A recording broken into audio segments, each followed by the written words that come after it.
Today I'm reviewing the Paula's Choice Skin Perfecting Exfoliant Peel. And really quick, I just want to say I purchase all these products with my own money. I'll never waste your time with sponsored ads or videos, so if you want to help support the channel, check out nobsbeauty.com, check out my Patreon community, or click on the links below. Okay, so I was super excited when this first came out, but it never went on sale, so I didn't buy it. That's when it was in like the pretty purple bottle, but anyway, it's now shocking permanent product at Paula's Choice. I thought that would happen, which is why I waited till it was on sale to finally purchase it. Okay, so they call this a multi-acid rinse-off exfoliant peel that dramatically resurfaces skin to visibly smooth wrinkles, refine rough, bumpy texture, brighten tone, and unclog pores. 25% alpha-hydroxy acid blend addresses advanced signs of aging. 2% beta-hydroxy acid unclogs and decongests large pores.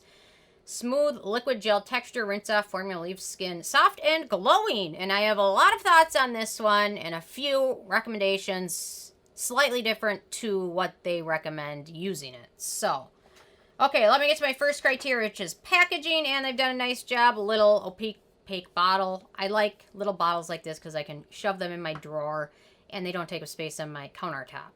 Although I hit 50,000 subscribers, so I finally get my new countertops, but it means I have to clean everything else off of them. So, whatever, I guess to every upside, there's always something, but okay. I should hire like a volunteer army to help me clean off that countertop because there's a lot of stuff on there. Okay, in terms of denatured or drying types of alcohol, this does not contain any of that, so that's always a good thing, especially with an exfoliant. Alcohol can increase the likelihood that your skin gets a little sensitive to it, so it's a good thing this doesn't have that in there. And it's also fragrance-free and has no noticeable scent. The manufacturing location for this one is the U.S., so no issues with that. Let's do a quick pH test because we know these exfoliants in here are pH dependent, so if the pH is out of whack, they're not going to be nearly as effective. Or if the pH is really, really low, it just means your skin could be irritated more easily. So let's check this out and see if we can get this to work on a test strip here. It's kind of got a nice purple color to it, so. And it does have a really nice purple color, which is from I think there's mica in here and a few colorants, so it gives it a nice shimmery purple look, which is always fun, but not really necessary. So, okay, let me see what I can make out on this. So the test strip did change color, and it looks like it's about, I would say, probably 3.5, probably just under 4. It's a little bit hard to read, but looking at it, I think it's about 3.5, which is what you want for the pH of the product to be. So there we go. So for ease of use, they say weekly apply a generous amount to clean dry skin, avoiding the eye area and lips. Leave on for 10 minutes and then rinse using warm water. Pat skin dry. Personally, if you have sensitive skin, haven't used this product before, I would not recommend leaving it on the full 10 minutes. I recommend leaving it on maybe 4 minutes or 5 minutes and then rinsing it off, especially if you don't use a lot of exfoliants, your skin hasn't used this specific product before. I think you're better off starting out really low and working your way up. So the first few times I used this, I left it on about 5 minutes, rinsed it off.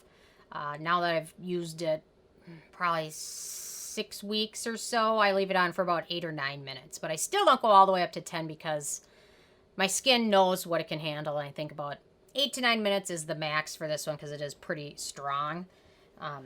And then definitely, if you're using this, don't use any other exfoliants or active products at night.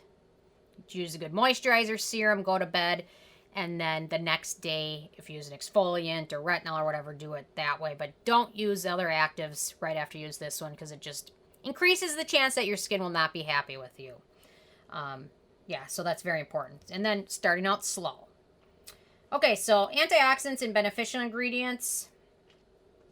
So we've got glycolic acid, pretty high up, 8.4%, which is a great alpha-hydroxy acid. It's the gold standard exfoliant. It's the most researched exfoliant, and it's got the most research benefits for skin.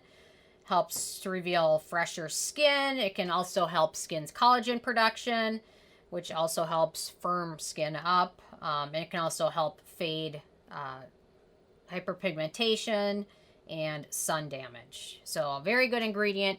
Typically, I recommend using something with glycolic acid as a leave-on product on a regular basis. So this isn't going to do all of that. But if you use this once a week and then also find a nice glycolic serum or exfoliant that you like to use regularly, that will help better because you get more benefits when you leave it on skin as opposed to leaving it on 5 minutes and rinsing it off.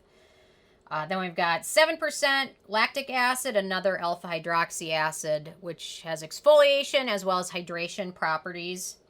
We've got 5% mandelic acid, which is another alpha hydroxy acid. Interestingly enough, it's extracted from bitter almond, and it also is thought to help prevent acne and breakouts.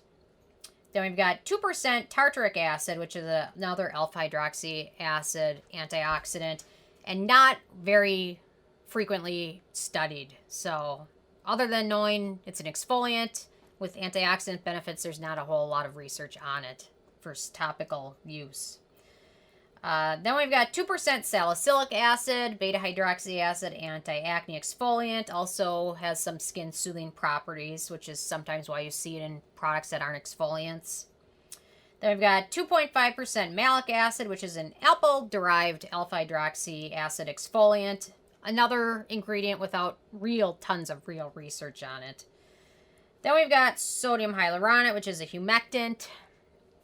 It's in everything. I get not very excited when I see it on an ingredient list these days because it's in everything. Then we've got vitamin E, good antioxidant hydrating ingredient. We've got Bisabolol, good skin soothing and hydrating ingredient. And then Allantoin, good skin soothing ingredient. And then lecithin, good for hydration. Okay, in terms of animal testing, the Paula's Choice brand is cruelty-free.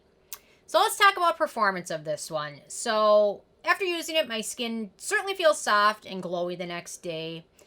Immediately after rinsing it off, my skin feels a bit dry and a bit sensitive, but it goes away once I apply a good moisturizer and serum. The first few times I used this, I will say I had a bit of peeling, especially around the mouth area. I'm not exactly sure why, but with continual use of it, it went away. It didn't continue every time I used it, but the first few times I used it, it did peel a bit. I will say, I think this has helped a bit with hyperpigmentation around my forehead, which has always been a pretty bad area. And then, again, if you have sensitive skin, I recommend starting out with fewer minutes than they recommend, and then over weeks, work your way up to 10 minutes. There are 2 acnegenic ingredients in this one, butylene glycol and vitamin E, so keep that in mind. Price, Paula's Choice used to be, like even when I started getting into skincare, much more affordable. It seems like their prices are kind of creeping up. So this is the full size, which is 1 ounce, 30 milliliters, and it retails for $39. So that's why I waited for it to go on sale, because I just couldn't spend $40 on one little bottle. Because the ordinary peel, which is a mentioned dupe, is like $9 or even less. But the ordinary peel, the one that comes in the red bottle, that one is so much stronger, and I really can't use it much at all because it just, within a few seconds, my skin is screaming. And it didn't happen with this, but I thought I would mention that. In terms of the it factor, it's a pretty good peel. I think will work well for most people. It's a little pricey, but it's nice to know right off the bat it doesn't contain fragrance or drying alcohols. It's well packaged. It's got a pretty good ingredient list going for it. So overall, I like this product. Would I repurchase it? I'm not exactly sure because there's a couple other peels I've been testing that I like. They're much cheaper. One from Versed. I think they call it the Doctor's Resurfacing Peel. It's similar, but much more affordable. So, but anyway, I do like it. So with a 10 being a perfect score, I give this one a 9, which is pretty good. So I'm interested in hearing from you guys if you've had a chance to try this or if you have a favorite peel product. I'm sure the Ordinary is loved by a lot of people because it seems to be a well-made product. So anyway, leave a comment with your favorite. Love hearing from you guys, and stay tuned for more tomorrow. Thank you so much.